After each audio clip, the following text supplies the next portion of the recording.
Ketua Indonesia Police Watch Sugeng Teguh Santoso meminta pengacara terpidana kasus Vina, Sudirman yang ditunjuk Polda Jabar agar dipecat dari organisasinya.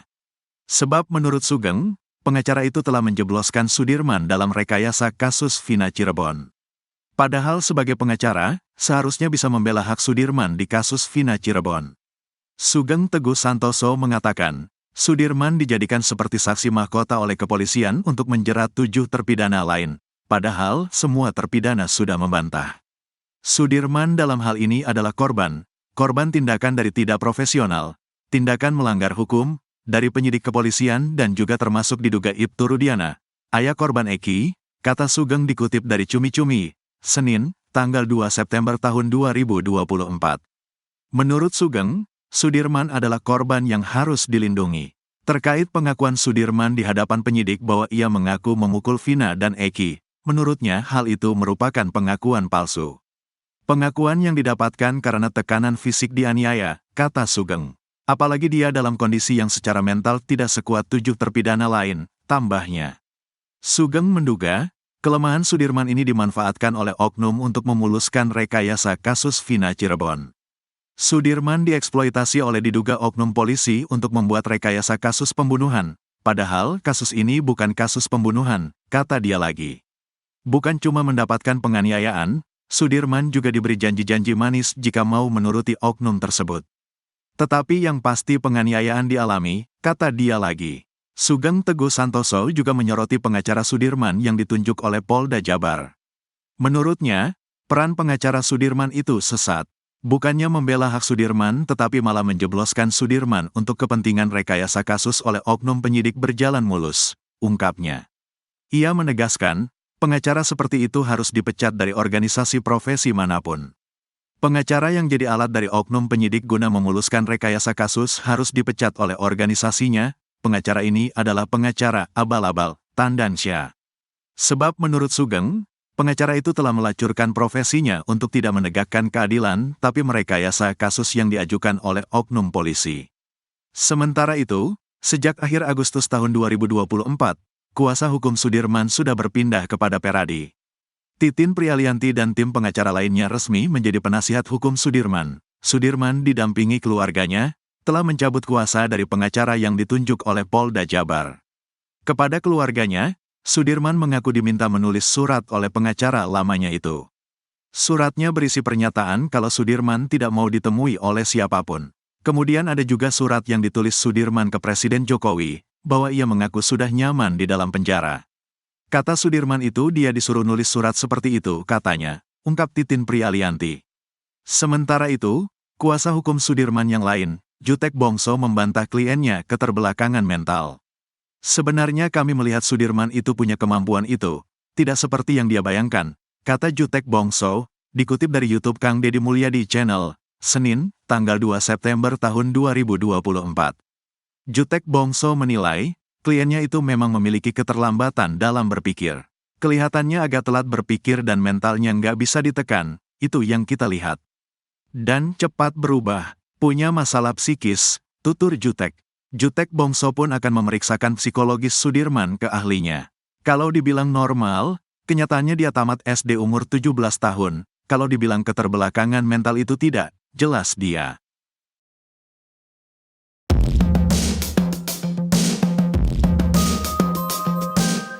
Presiden Joko Widodo, Jokowi, buka suara soal tudingan terlibat dalam penjegalan Anies Baswedan dalam Pilkada Jakarta ataupun Pilkada Jawa Barat 2024. Jokowi menegaskan masalah pencalonan merupakan urusan partai politik. Sementara, dirinya bukan seseorang ketua umum atau bahkan pemilik partai politik. Hal itu disampaikan Jokowi usai meresmikan Gedung Pelayanan Kesehatan Respirasi Ibu dan Anak di Rumah Sakit, RS, Persahabatan, Jakarta Timur, Jumat, 30 Agustus 2024, sore. Saya bukan ketua partai, saya juga bukan pemilik partai, supaya tahu semua, apa urusannya, kata Jokowi dikutip dari Kompas.com.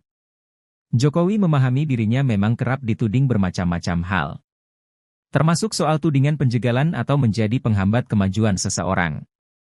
Terkait hal itu, Jokowi menjelaskan bahwa dalam pencalonan, selalu ada proses hitung-hitungan antara koalisi dan partai politik. Sehingga, ada mekanisme dan proses pematangannya di lingkup intern partai. Saya kan ditudang-tuding, kan banyak banget, tidak hanya itu saja, dituding menjegal, dituding menghambat. Tapi kan itu urusan partai politik, mau mencalonkan dan tidak mencalonkan itu urusan koalisi, urusan partai politik, ada mekanisme, ada proses di situ, jelas Jokowi. Pakar psikologi forensik, Reza Indragiri mengaku was-was tentang sikap Mabes Polri terkait kasus Vina. Dikatakannya, para terpidana di kasus tersebut sudah melakukan pergerakan maju bersama kuasa hukum masing-masing. Para terpidana berusaha memperjuangkan nasib mereka dan pada saat yang sama menghormati mekanisme hukum yang ada. Namun, hal itu berbanding terbalik dengan sikap Mabes Polri. Pada sisi lain, terus terang yang membuat saya agak was-was adalah respons dari Mabes Polri sendiri, katanya, dikutip dari tayangan salah satu TV swasta, Jumat, 16 Agustus 2024. Reza mengaku baru-baru ini mengunjungi situs resmi Humas Mabes Polri. Namun, ia tidak menemukan pemberitaan atau update terbaru tentang kasus Vina di situs tersebut. Sayang beribu sayang ternyata pemberitaan berarti sikap dari Mabes Polri terkait kasus Cirebon terakhir kali muncul pada 23 Juni 2024. Selepas itu sampai sekarang belum ada pernyataan apapun, belum ada pemberitaan apapun yang entah itu langkah maju, entah itu langkah mundur atau langkah di tempat, ungkap dia. Rangkaian, gestur, sedemikian rupa itu, kata Reza, menjadi alasan baginya dan masyarakat untuk khawatir adanya kemungkinan kasus Vina tak lagi masuk dalam prioritas kerja Polri. Padahal, ia berharap pembentukan tim khusus yang menangani kasus Vina merupakan langkah maju Polri mengurai sengkarut ini.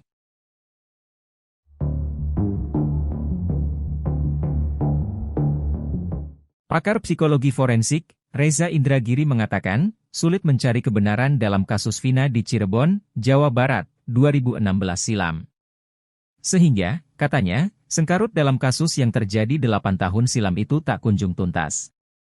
Menurutnya, butuh waktu hingga 8 tahun sampai akhirnya publik melek terhadap kasus tersebut. Setelah 8 tahun juga, akhirnya Peradi turun tangan memberikan pendampingan hukum untuk para terpidana kasus Vina. Itu menunjukkan memang betapa peliknya pengungkapan kasus peristiwa Cirebon, betapa peliknya mencari kebenaran terkait dengan peristiwa Cirebon, katanya, dikutip dalam tayangan salah satu TV swasta, Sabtu, 31 Agustus 2024. Selain persoalan pidana, menurut Reza, juga ada masalah etik yang kemungkinan dilakukan oleh sejumlah penyidik yang menangani kasus Vina. Reza menuturkan, ia telah banyak berdiskusi dengan para ahli terkait kasus Vina. Dari banyak diskusi itu, ada 5 hal yang Reza simpulkan sehubungan dengan kerja penyidik di tahun 2016, bahkan 2024. Ada 5 kosakata yang saya masih ingat, ada ahli yang menyebutnya sebagai kelalaian, ada juga tokoh berbintang di pundaknya yang menyebut ini sebagai bentuk kepanikan. Ada yang menilai ini sebagai bentuk kesetiakawanan yang menyimpang, ada juga yang menyebutnya, maaf sebagai kesembronoan, urainya. Parahnya, menurut Reza, ada ahli yang menyebut sejumlah penyidik telah melakukan kejahatan. Yang paling serius ada yang menyebut para penyidik sudah melakukan kejahatan, sambungnya.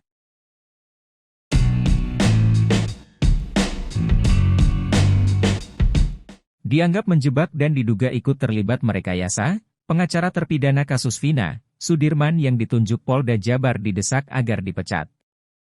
Hal itu diungkap oleh Ketua Indonesia Peliswat Sugeng Teguh Santoso. Sebab menurut Sugeng, pengacara itu telah menjebloskan Sudirman dalam rekayasa kasus Vina Cirebon. Padahal sebagai pengacara, seharusnya bisa membela hak Sudirman di kasus Vina Cirebon. Sugeng Teguh Santoso mengatakan, Sudirman dijadikan seperti saksi mahkota oleh kepolisian untuk menjerat 7 terpidana lain, padahal semua terpidana sudah membantah. Sudirman dalam hal ini adalah korban tindakan dari tidak profesional, tindakan melanggar hukum, dari penyidik kepolisian dan juga termasuk diduga Ibtu Rudiana, ayah korban Eki, kata Sugeng dikutip dari salah satu TV swasta, Senin, 2 September 2024. Terkait pengakuan Sudirman di hadapan penyidik bahwa ia mengaku memukul Vina dan Eki, menurutnya hal itu merupakan pengakuan palsu. Pengakuan yang didapatkan karena tekanan fisik dianiaya, kata Sugeng. Apalagi dia dalam kondisi yang secara mental tidak sekuat 7 terpidana lain, tambahnya. Sugeng Teguh Santoso juga menyoroti pengacara Sudirman yang ditunjuk oleh Polda Jabar. Menurutnya, peran pengacara Sudirman itu sesat. Bukannya membela hak Sudirman tetapi malah menjebloskan Sudirman untuk kepentingan rekayasa kasus oleh oknum penyidik berjalan mulus, ungkapnya. Ia menegaskan, pengacara seperti itu harus dipecat dari organisasi profesi manapun. Pengacara yang jadi alat dari oknum penyidik guna memuluskan rekayasa kasus harus dipecat oleh organisasinya. Pengacara ini adalah pengacara abal-abal, Tandansya.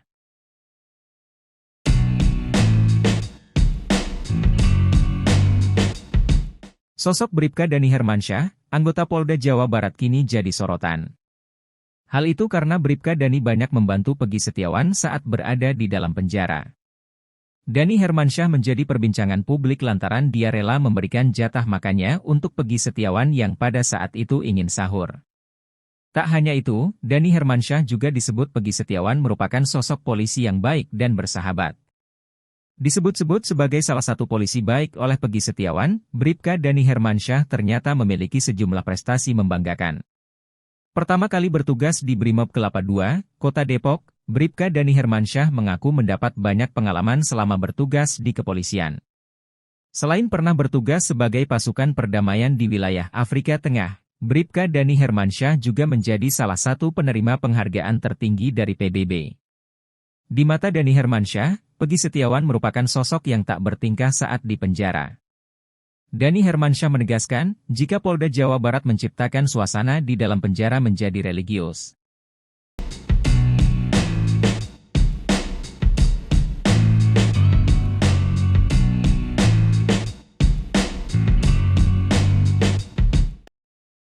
Dede alias Dede Riswanto salah satu saksi kasus Vina didesak untuk dijadikan tersangka atas kesaksian palsu.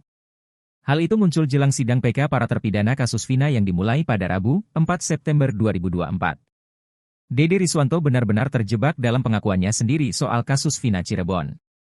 Dede Riswanto tak memiliki bukti terkait pengakuannya soal AF di kasus Vina Cirebon. Dalam kesaksian sebelumnya, Dede bersama AF Rudiansyah mengaku melihat peristiwa mengejaran dan pelemparan batu sebelum Vina dan Eki ditemukan sekarat di jembatan Talun 2016 silam. Kesaksian Dede dan AF inilah yang menjadi dasar 7 terdakwa dijatuhi hukuman penjara seumur hidup. Kini, setelah 8 tahun berlalu, Dede mengakui bahwa kesaksiannya itu palsu dan dia hanya mengikuti skenario AF dan Ibtu Rudiana. Namun, sebelum mengaku, pihak kuasa hukum para terpidana telah melaporkan Dede dan AF ke Bareskrim Polri terkait kesaksian palsu tersebut. Jutek Bongso, kuasa hukum para terpidana meminta Bareskrim Polri segera menetapkan Dede sebagai tersangka. Kami melaporkan sebelum dia mengaku depan media dan datang ke Kang Deddy Mulyadi. Dan dia sudah mengaku di depan umum dan tim kuasa hukum bahwa kesaksiannya saat itu palsu, kata Jutek dikutip dari tayangan salah satu TV swasta pada Jumat, 30 Agustus 2024. Menurut Jutek, dengan Dede menjadi tersangka, maka akan ada bukti yang terkonfirmasi bahwa kesaksian yang digunakan untuk menghukum 7 terdakwa adalah kesaksian palsu. Belum terlambat Bareskrim, untuk segeralah diperiksa dan ditetapkan tersangka, pinta Jutek. Menurut Jutek, sudah jelas bahwa Dede mengaku memberikan keterangan palsu, sehingga polisi tidak perlu berlama-lama untuk menetapkannya sebagai tersangka. Kalau Dede sudah ditetapkan tersangka, AF tinggal nunggu waktu diperiksa dan jadi tersangka, tegasnya.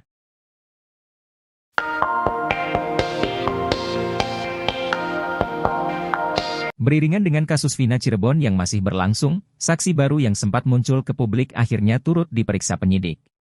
Satu di antara saksi baru tersebut adalah Adi, seorang pejalan kaki yang mengaku sempat melihat kecelakaan sejoli diduga Eki dan Vina di jembatan Talun 2016 silam. Kini disebut sebagai saksi baru dan saksi kunci. Adi diperiksa penyidik, namun dalam pemeriksaannya ternyata ia nyaris masuk jebakan penyidik Bareskrim Polri. Untungnya, Adi saksi kasus Vina memiliki bukti penting, bukti itu membuat penyidik Bareskrim Polri yang menangani kasus Vina tak bisa berkutik. Adi menceritakan awal mula muncul di publik, yakni saat menghubungi Ferry asisten Deddy Mulyadi pada awal 2024. Namun kata Adi, penyidik Bareskrim Polri justru menudingnya bohong karena melihat ia sudah dimunculkan pengacara terpidana kasus Vina pada bulan Juli 2024. Dalam handphonenya, Adi rupanya sudah menyimpan bukti email yang dia kirim kepada Ferry, hal itu lantas membuat penyidik bungkam.